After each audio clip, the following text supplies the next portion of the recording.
Hello everybody, hope you're doing well. Welcome to the first video of Sunday, recorded fresh. We've got a spreadsheet, which the link to is in the description down below, and a guide for tiers 4 to tiers 7 in the side quest. So the gauntlet, as you know, is something that when you go and grind it, you're like, okay, I set up for tier 4. Once you go through tier 4 and explore 100%, you then access to tier 5. Once you're done tier 5, you then go to tier 6.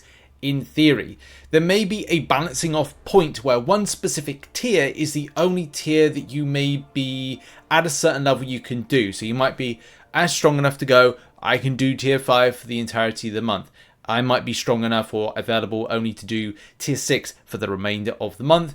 Likewise, the same for tier 7. So you may be finding yourself doing one of these various difficulties more regularly than others. My side quest guides spreadsheet, which I normally produce on a monthly basis, is coming together. It's just taken a lot longer. I made this kind of like last month or this thought process last month that when I do these, I want to make sure that we do it more as a sort of spreadsheet slash infographic. So we've got information, but at the same time, we've got, the images of the champions and the counters.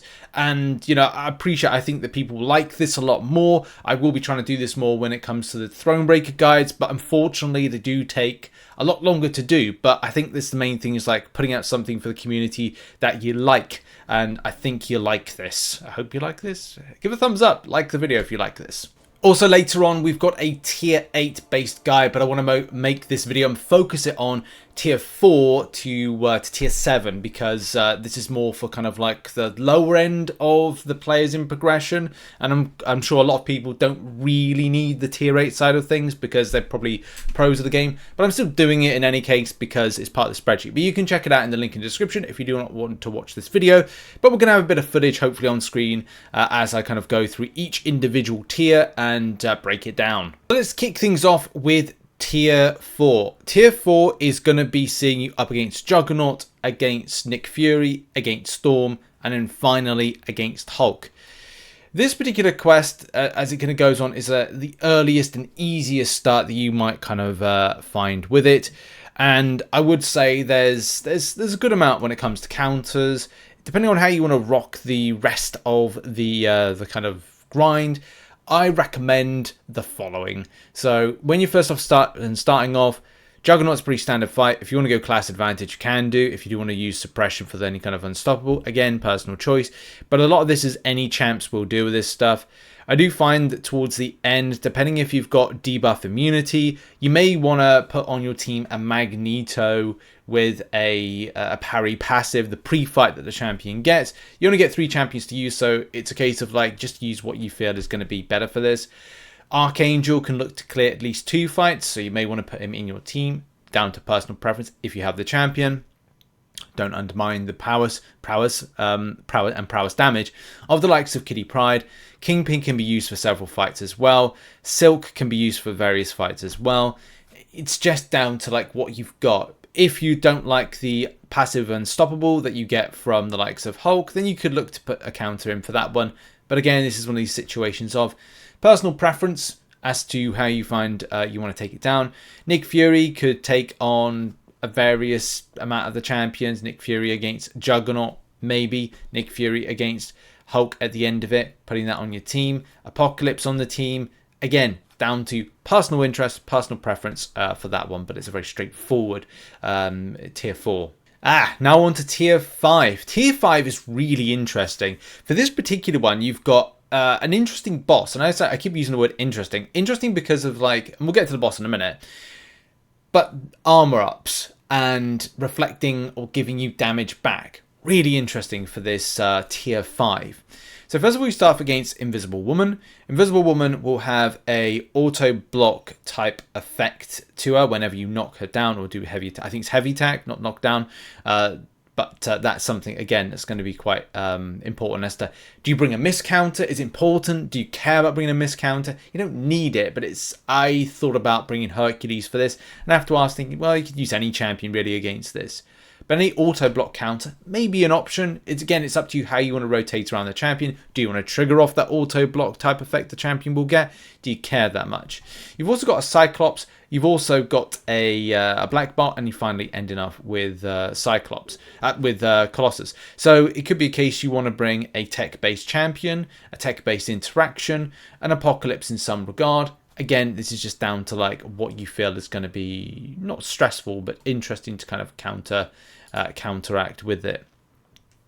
So options-wise, there's actually a smorgasbord of options. Whether or not you bring Hercules and build him throughout the fight, again, down to you. I've seen that.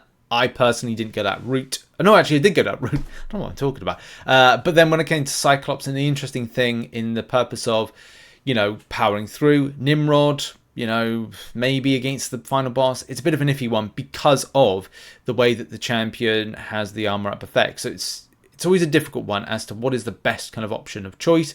There's only one hashtag metal, which is Colossus at the end. And I think I used Magneto, and it just didn't really come off too well. So I ended up kind of opting for a different option that which worked much more effectively. But there are some fun options for that. Any Mystic-based champion can take down a Black Bolt. You could even use the other Mystic option for Cyclops. And also the final boss, which is Colossus, because you want to suppress those armor-ups. If the champion has armor-ups, you're going to get some damage back to you. It's going to be reflected. Or you're going to get it reflected from the armor-based situation. So watch out for that. I've seen various different other champions used by different people into different, ranges of success. Hulkling, Gallon, Black Widow Clairvoyant works, Magic works. Namor is an interesting one. Reflecting back damage, interesting. It's an interesting concept. And if you've got a 200 signature version, that can be very effective. So don't write that off as a potential option. I've seen a lot of people using different options, as I said, different types of success. Now, Tier 6 is another interesting one. As these progress on, Tier 6 and Tier 7 have some interesting global buffs to worry about. With the other ones, not so much to worry about. When it comes to Tier 6, it's encroaching stun, as I put a warning over the top. Do you want to go down the route of having champions that deal with that? Debuff shruggers, the likes of Nick Fury, Apocalypse when he's at a certain point. What is it? Is it 2? No, I think it's 3 genetic code, and he's able to kind of like, you know, deal with the stun effects. So champions that are able to, you know, deal with not having stun effects on them and as well deal with encroaching stun. Look, at the end of the day, you don't have to worry about encroaching stun. Just throw a special attack at the right time, or, you know, during how the timer works. But I would say it is beneficial to have something, depending on what you want to look out for. Do you use debuff shruggers? Do you go down that route? Again, it's up to you.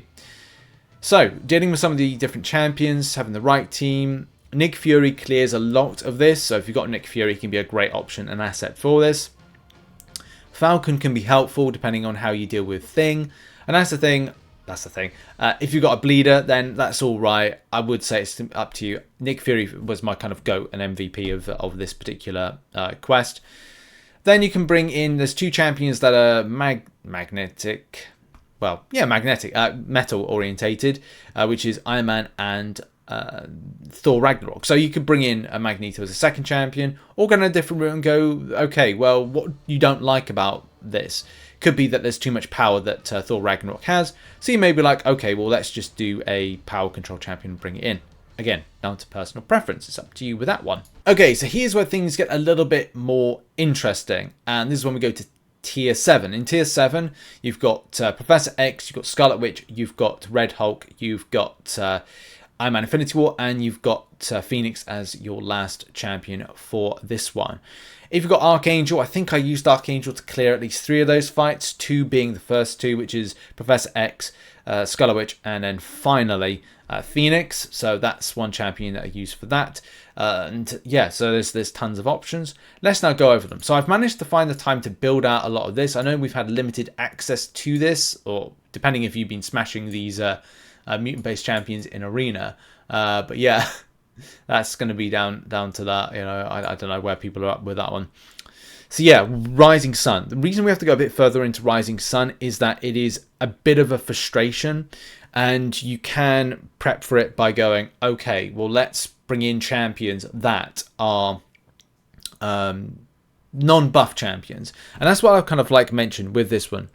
Rising Sun, which you can see on screen right now, is whenever the defender struck, the attacker gains a Fury buff, granting 2.5% of attacking rating for 25 seconds. Once the attacker has 10 Fury buffs, any additional ones inflicted with the stacking passive degen.